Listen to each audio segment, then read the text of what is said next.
ਜੰਗਲਾਂ ਦੇ ਰਸਤੇ ਅਮਰੀਕਾ ਜਾਣਾ ਕੁੜੀ ਨੂੰ ਪੈ ਗਿਆ ਮਹਿੰਗਾ। ਨੰਗੀ ਘੁੰਮਦੀ ਰਹੀ 43 ਦਿਨ ਜੰਗਲਾਂ ਦੇ ਵਿੱਚ ਇਹ ਪੰਜਾਬੀ ਕੁੜੀ। ਜਦੋਂ ਕੁੜੀ ਨੇ ਕੈਮਰੇ ਅੱਗੇ ਆਪਣੀ ਹੱਡਬੀਤੀ ਦੱਸੀ ਤਾਂ ਸਾਰਿਆਂ ਦੇ ਹੋਸ਼ ਉੱਡ ਗਏ ਅਤੇ ਸਾਰਿਆਂ ਦੇ ਪੈਰਾਂ ਥੱਲੋਂ ਜ਼ਮੀਨ ਨਿਕਲ ਗਈ।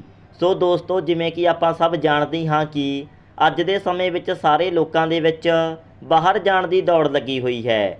ਬਾਹਰ ਜਾਣ ਵਾਲੇ ਦੇਸ਼ਾਂ ਦੇ ਵਿੱਚੋਂ ਸਭ ਤੋਂ ਪਹਿਲਾਂ ਅਮਰੀਕਾ ਅਤੇ ਕੈਨੇਡਾ ਦੋਵਾਂ ਦੇਸ਼ਾਂ ਦੇ ਨਾਮ ਆਉਂਦੇ ਹਨ।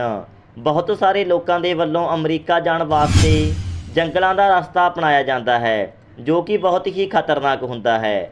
ਦੋਸਤੋ, ਤੁਹਾਨੂੰ ਦੱਸ ਦਈਏ ਕਿ ਬਹੁਤ ਸਾਰੇ ਪੰਜਾਬੀ ਮੁੰਡੇ ਅਤੇ ਕੁੜੀਆਂ ਉਸ ਰਸਤੇ 'ਤੇ ਆਪਣੀ ਜਾਨ ਗਵਾ ਚੁੱਕੇ ਹਨ। ਲੱਖਾਂ ਹੀ ਮਾਵਾਂ ਦੇ ਪੁੱਤਰ ਪਨਾਮਾ ਦੇ ਜੰਗਲਾਂ ਦੇ ਵਿੱਚ ਆਪਣੀ ਜਾਨ ਗਵਾ ਲੈਂਦੇ ਹਨ ਅਤੇ ਮਾਵਾਂ ਉਹਨਾਂ ਲੱਖਾਂ ਪੁੱਤਾਂ ਨੂੰ ਅੱਜ ਤੱਕ ਉਡੀਕ ਰਹੀਆਂ ਹਨ। ਉਹਨਾਂ ਮਾਵਾਂ ਨੂੰ ਆਪਣੇ ਪੁੱਤ ਦੇ ਆਖਰੀ ਸਮੇਂ ਦੇ ਦਰਸ਼ਨ ਵੀ ਨਸੀਬ ਨਹੀਂ ਹੋਏ। ਦੂਜੇ ਪਾਸੇ ਉਹ ਨਿਭਾਗ ਬਾਪ ਜੋ ਆਪਣੇ ਪੁੱਤ ਦੀ ਚਿਤਾ ਨੂੰ ਅੱਗ ਵੀ ਨਹੀਂ ਦੇ ਸਕੇ। ਜੰਗਲਾਂ ਦੇ ਵਿੱਚ ਮਰਨ ਵਾਲੇ ਪੰਜਾਬੀਆਂ ਅਤੇ ਸਾਰੇ ਪ੍ਰਵਾਸ ਕਰਨ ਵਾਲਿਆਂ ਦੀ ਗਿਣਤੀ ਬਹੁਤ ਜ਼ਿਆਦਾ ਹੈ। ਪਰ ਦੋਸਤੋ, ਤੁਹਾਨੂੰ ਦੱਸ ਦਈਏ ਕਿ ਸਿਰਫ ਮੁੰਡੇ ਹੀ ਨਹੀਂ ਸਗੋਂ ਕੁੜੀਆਂ ਵੀ ਜੰਗਲਾਂ ਦੇ ਵਿੱਚ ਦੀ ਹੋ ਕੇ ਅਮਰੀਕਾ ਜਾਣ ਦੀ ਕੋਸ਼ਿਸ਼ ਕਰਦੀਆਂ ਹਨ। ਅਜਿਹੀ ਹੀ ਇੱਕ ਕੁੜੀ ਨੇ ਜਦੋਂ ਆਪਣੀ ਹੱਡਬੀਤੀ ਸੁਣਾਈ ਤਾਂ ਸਾਰਿਆਂ ਦੇ ਪੈਰਾਂ ਹੇਠੋਂ ਜ਼ਮੀਨ ਖਿਸਕ ਗਈ। ਜਲੰਧਰ ਜ਼ਿਲ੍ਹੇ ਦੀ ਰਹਿਣ ਵਾਲੀ ਹਰਕੀਰਤ ਕੌਰ, ਜਿਸ ਦੀ ਉਮਰ 24 ਸਾਲ ਹੈ, ਆਪਣੇ ਦੇਸ਼ ਦੀ ਬੇਰੁਜ਼ਗਾਰੀ ਤੋਂ ਤੰਗ ਆ ਕੇ ਉਹ ਵੀ ਵਿਦੇਸ਼ ਦੇ ਵਿੱਚ ਸੈੱਟ ਹੋਣਾ ਚਾਹੁੰਦੀ ਸੀ ਅਤੇ ਉਸ ਦੇ ਵੱਲੋਂ ਕਈ ਵਾਰ ਆਈਲੈਟਸ ਦਾ ਪੇਪਰ ਵੀ ਦਿੱਤਾ ਗਿਆ। ਲਗਾਤਾਰ 4 ਵਾਰ ਆਈਲੈਟਸ ਦਾ ਇਗਜ਼ਾਮ ਦੇਣ ਤੋਂ ਬਾਅਦ ਵੀ ਉਸ ਦੇ ਬੈਂਡ ਨਾ ਆਏ। ਇਸ ਤੋਂ ਬਾਅਦ ਉਸ ਨੂੰ ਕਿਸੇ ਨੇ ਸਲਾਹ ਦਿੱਤੀ ਕਿ ਤੁਸੀਂ ਜੰਗਲਾਂ ਦੇ ਰਸਤੇ ਅਮਰੀਕਾ ਚਲੇ ਜਾਓ। ਉਸ ਕੁੜੀ ਦੇ ਰਿਸ਼ਤੇਦਾਰ ਪਹਿਲਾਂ ਹੀ ਅਮਰੀਕਾ ਦੇ ਵਿੱਚ ਰਹਿੰਦੇ ਸੀ। ਕੁੜੀ ਦੇ ਰਿਸ਼ਤੇਦਾਰਾਂ ਵੱਲੋਂ ਕੁੜੀ ਨੂੰ ਕਿਹਾ ਗਿਆ ਕਿ ਤੁਸੀਂ ਇੱਕ ਵਾਰ ਅਮਰੀਕਾ ਆ ਜਾਓ, ਉਸ ਤੋਂ ਬਾਅਦ ਅਸੀਂ ਇੱਥੇ ਸਾਰਾ ਕੁਝ ਸਾਂਭ ਲਵਾਂਗੇ। ਹਰਕੀਰਤ ਕੌਰ ਨੇ ਦੱਸਿਆ ਕਿ ਪਹਿਲਾਂ ਤਾਂ ਮੇਰੇ ਮਾਪੇ ਡਰ ਗਏ, ਕਿਉਂਕਿ ਜੰਗਲਾਂ ਦੇ ਰਸਤੇ ਸਾਰਾ ਕੁਝ ਸਹੀ ਨਹੀਂ ਹੁੰਦਾ, ਕਿਉਂਕਿ ਬਹੁਤ ਸਾਰੀਆਂ ਖਬਰਾਂ ਸਾਡੇ ਕੋਲ ਪਹਿਲਾਂ ਵੀ ਆ ਚੁੱਕੀਆਂ ਸੀ। ਪਰ ਇਸ ਤੋਂ ਬਾਅਦ ਉਹਨਾਂ ਨੇ ਦੇਖਿਆ ਕਿ ਉਹਨਾਂ ਦੇ ਘਰ ਕੋਲ ਰਹਿੰਦੇ 2 ਨੌਜਵਾਨ ਜਿਹੜੇ ਕਿ ਜੰਗਲਾਂ ਦੇ ਰਸਤੇ ਅਮਰੀਕਾ ਪਹੁੰਚ ਗਏ ਸੀ ਅਤੇ ਉੱਥੇ ਜਾ ਕੇ ਉਹ ਸੈੱਟ ਵੀ ਹੋ ਗਏ। ਹਰਕੀਰਤ ਕੌਰ ਨੇ ਦੱਸਿਆ ਕਿ ਉਸ ਤੋਂ ਬਾਅਦ ਮੇਰਾ ਅਤੇ ਮੇਰੇ ਘਰਦਿਆਂ ਦਾ ਮਨ ਬਦਲਣ ਲੱਗਿਆ। ਮੈਂ ਸੋਚਿਆ ਕਿ ਕਿਉਂ ਨਾ ਮੈਂ ਵੀ ਜੰਗਲਾਂ ਦੇ ਰਸਤੇ ਅਮਰੀਕਾ ਚਲੀ ਜਾਵਾਂ ਅਤੇ ਉੱਥੇ ਜਾ ਕੇ ਸੈਟਲ ਹੋ ਜਾਵਾਂ। ਪਰ ਇਹ ਰਸਤਾ ਇੰਨਾ ਖਤਰਨਾਕ ਹੋਵੇਗਾ, ਇਹ ਕਦੇ ਸੋਚਿਆ ਵੀ ਨਹੀਂ ਸੀ।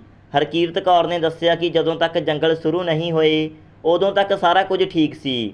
ਉਹ ਆਪਣੀ ਪੈਕਿੰਗ ਕਰਕੇ ਆਪਣੇ ਖਾਣ ਦਾ ਸਮਾਨ ਲੈ ਕੇ ਬਾਏ ਏਅਰ ਅਮਰੀਕਾ ਦੇ ਰਸਤੇ ਵੱਲ ਵੱਧ ਰਹੇ ਸੀ। ਪਰ ਰਸਤੇ ਵਿੱਚ ਜਦੋਂ ਜੰਗਲੀ ਰਸਤਾ ਸ਼ੁਰੂ ਹੋਇਆ ਤਾਂ ਉਸ ਤੋਂ ਬਾਅਦ ਡੌਂਕਰਾਂ ਵੱਲੋਂ ਉਹਨਾਂ ਨੂੰ ਕਿਹਾ ਗਿਆ ਕਿ ਇਹ ਰਸਤਾ ਤੁਸੀਂ ਪੈਦਲ ਤੈਅ ਕਰਨਾ ਹੈ, ਇਸ ਤੋਂ ਬਾਅਦ ਤੁਹਾਡੀ ਫਲਾਈਟ ਨਹੀਂ ਹੈ। ਨਾਲ ਹੀ ਕਿਹਾ ਗਿਆ ਕਿ ਬਾਕੀ ਦੇ ਜੋ ਪੈਸੇ ਹਨ ਉਹ ਸਾਨੂੰ ਦੇ ਦਿਓ। ਤਾਂ ਹਰਕੀਰਤ ਨੇ ਡੌਂਕਰਾਂ ਨੂੰ ਕਿਹਾ ਕਿ ਸਾਡਾ ਵਾਅਦਾ ਤੁਹਾਨੂੰ ਅਮਰੀਕਾ ਪਹੁੰਚ ਕੇ ਪੈਸੇ ਦੇਣ ਦਾ ਹੋਇਆ ਸੀ। ਤਾਂ ਡੌਂਕਰਾਂ ਨੇ ਇੰਨਾ ਕਹਿਣ ਤੋਂ ਬਾਅਦ ਹਰਕੀਰਤ ਦੇ ਨਾਲ ਜ਼ਬਰਦਸਤੀ ਕਰਨੀ ਸ਼ੁਰੂ ਕਰ ਦਿੱਤੀ। ਸ਼ਾਇਦ ਉਹ ਬਹਾਨਾ ਭਾਲਦੇ ਸੀ। ਉਸ ਤੋਂ ਬਾਅਦ ਉਹ ਹਰਕੀਰਤ ਕੌਰ ਨੂੰ ਘੜੀਸਦੇ ਹੋਏ ਜੰਗਲਾਂ ਦੇ ਵਿੱਚ ਲੈ ਗਏ। ਉਸ ਤੋਂ ਬਾਅਦ ਉਹਨਾਂ ਨੇ ਹਰਕੀਰਤ ਕੌਰ ਨਾਲ ਅਜਿਹਾ ਕੁਕਰਮ ਕੀਤਾ ਜਿਸ ਨੂੰ ਸੋਚ ਕੇ ਹਰਕੀਰਤ ਦੇ ਅੱਜ ਵੀ ਅੱਖਾਂ ਵਿੱਚ ਹੰਝੂ ਆ ਜਾਂਦੇ ਹਨ। ਤੁਹਾਨੂੰ ਦੱਸ ਦਈਏ ਕਿ ਡੌਂਕਰਾਂ ਨੇ ਉਸ ਦਾ ਸਮਾਨ ਵੀ ਇੱਕ ਨਦੀ ਦੇ ਵਿੱਚ ਸੁੱਟ ਦਿੱਤਾ ਸੀ, ਕਿਉਂਕਿ ਡੌਂਕਰ ਹਰਕੀਰਤ ਦੇ ਨਾਲ ਇਹ ਸਾਰਾ ਕੁਝ ਕਰਕੇ ਹੋਰਾਂ ਨੂੰ ਡਰਾਉਣਾ ਚਾਹੁੰਦੇ ਸੀ ਤਾਂ ਜੋ ਹੋਰ ਲੋਕ ਉਹਨਾਂ ਦੇ ਅੱਗੇ ਨਾ ਬੋਲ ਸਕਣ। ਉਸ ਤੋਂ ਬਾਅਦ 43 ਦਿਨ ਹਰਕੀਰਤ ਕੌਰ ਜੰਗਲਾਂ ਦੇ ਵਿੱਚ ਨੰਗੀ ਘੁੰਮਦੀ ਰਹੀ ਅਤੇ ਕਿਸੇ ਪੰਜਾਬੀ ਦੀ ਮਦਦ ਨਾਲ ਉਹ ਕਿਸੇ ਨਾ ਕਿਸੇ ਤਰੀਕੇ ਨਾਲ ਅਮਰੀਕਾ ਪਹੁੰਚੀ।